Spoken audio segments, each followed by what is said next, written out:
Alright, settle in. Kratos 7. Because what I'm about to tell you, it's not just a story. It's something that happened. Something that made me question everything I thought I knew. I used to be a skeptic, a teacher grounded in logic, dismissing tales of the unseen as just psychological quirks. But then, it touched someone I know. It showed me that for every good, there's a bad. For every light, a shadow. Because if there's positive energy, there has to be negative. And sometimes, that something else reaches out from the darkness, disguised in the sweetest of promises. This story begins with Alex Miller, a talented graphic designer, living in a cramped apartment in a bustling city. Alex was at a crossroads, drowning in student loan debt, struggling to land a big break, and feeling utterly burnt out. The dream of a creative career was fading fast. Then, an email landed in their inbox. An invitation to the Harmony Grove Collective, a prestigious, fully funded artist residency, nestled deep in the serene woods of Willow Creek, Oregon. It promised a year of uninterrupted creativity, mentorship, and a chance to build a portfolio that would launch any career. It sounded too good to be true, a lifeline thrown just as Alex was about to go under.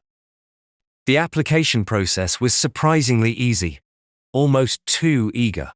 Within weeks, Alex was packing up their meager belongings, a mix of desperate hope and cautious optimism bubbling inside. The drive to Willow Creek was long, the roads narrowing as they wound deeper into the forest. The Harmony Grove Collective wasn't just a retreat. It was a sprawling, beautifully maintained compound, all rustic timber and gleaming glass, surrounded by ancient, towering trees. The air was crisp, clean, and unnaturally quiet. The moment Alex stepped out of the car, they were greeted by Evelyn Fawn, the collective's charismatic founder. Evelyn was all warmth and light, her smile radiating an almost hypnotic calm. "Welcome, Alex," she said, her voice like a soothing melody. "You are exactly where you're meant to be." The generosity was immediate and overwhelming. A spacious, sun-drenched studio, gourmet organic meals prepared daily, and a fridge stocked with homemade juices and artisanal snacks. Everything was provided, no questions asked, no fees, no contracts beyond a simple agreement to contribute to the collective spirit. It felt like a dream, a golden cage, but a cage so beautiful, who would want to leave? The first few days were pure bliss. Alex ate the delicious, wholesome food, drank the refreshing, subtly sweet elixirs Evelyn encouraged, and felt their stress melt away. The other residents, a diverse group of artists, writers, and musicians, were equally welcoming, their eyes holding a serene, almost vacant contentment. But subtle oddities began to surface. Alex's phone signal was non-existent, the Wi-Fi spotty at best, always blamed on the remote location and digital detox philosophy. Calls to their best friend, Ben Carter back home, rarely went through. "Just focus on your art, dear," Evelyn would gently advise. "The outside world can wait."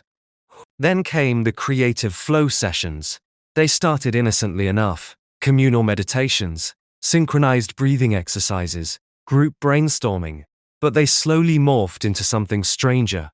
Long periods of silent, collective staring at a central glowing crystal, chanting that grew louder, more rhythmic, until Alex felt their own voice join in, almost against their will. And always, the sweet elixirs, served before and after each session, promising heightened focus and deeper connection. Alex noticed the other residents seemed to lose a little more of their individual spark with each passing day, their smiles becoming more fixed, their movements more fluid, less their own.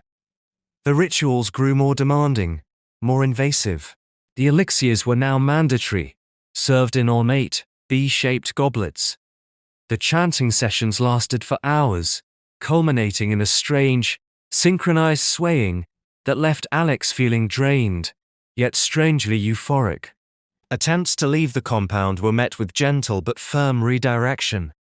"Oh, but the path to town is quite treacherous after dark, dear." Or, "We have a special session planned. You wouldn't want to miss it." Alex tried to sneak out, but the winding roads seemed to loop back on themselves. The forest unnervingly silent, the trees closing in. Ben's calls became desperate, then stopped altogether. Alex felt a growing dread, a cold knot in their stomach. The generosity now felt like a suffocating blanket, the wellness a slow poison. They saw a new resident arrive, vibrant and full of life, only to watch them, over days, become as serene and vacant-eyed as the others. A small, stylized honeybee pendant, now adoring their neck. Alex had seen those pendants on everyone, including Evelyn. A chilling realization began to dawn. One night, unable to sleep, Alex crept out of their studio. The hum that had become a constant background noise in the compound was louder here, leading them to a hidden cellar beneath the main lodge. The air was thick with the cloying sweetness of the elixirs, mixed with something else, something metallic and ancient. The cellar was a nightmare. Ancient, gnarled roots, thick as tree trunks, pulsed with a faint, sickly glow. Robed figures, the collective's inner circle, moved silently, placing small, glowing orbs, solidified honey, Alex realized with a jolt of horror, into the roots. And there, at the center, Evelyn Thorne presided over a new, terrified captive, their eyes wide with unspeakable fear. Evelyn was performing a ritual, chanting in a low, guttural language, her face contorted in a predatory glee.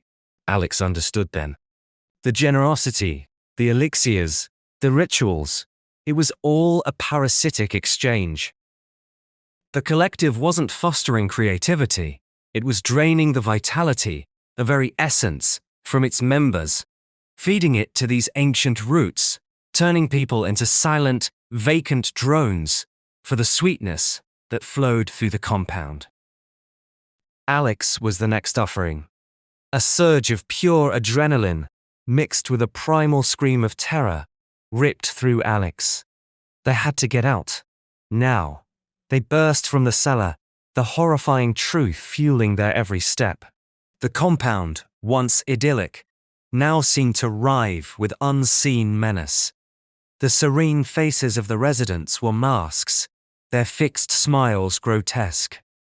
Alex ran, the hum of the collective now a deafening roar in their ears, the sweet scent of honey sickening.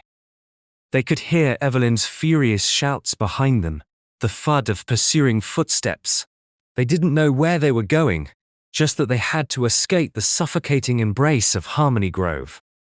They stumbled through the dense woods, branches tearing at their clothes, the pursuit closing in. Just as despair threatened to swallow them whole, a faint, familiar glow pierced the darkness. The headlights of a car. Ben. He had come looking, driven by a gut feeling when Alex stopped answering. Alex burst onto the narrow road, collapsing into Ben's arms as the car sped away, leaving the silent, watchful trees of Harmony Grove behind. Alex got out. Physically, they were free. But some traps, they stay with you.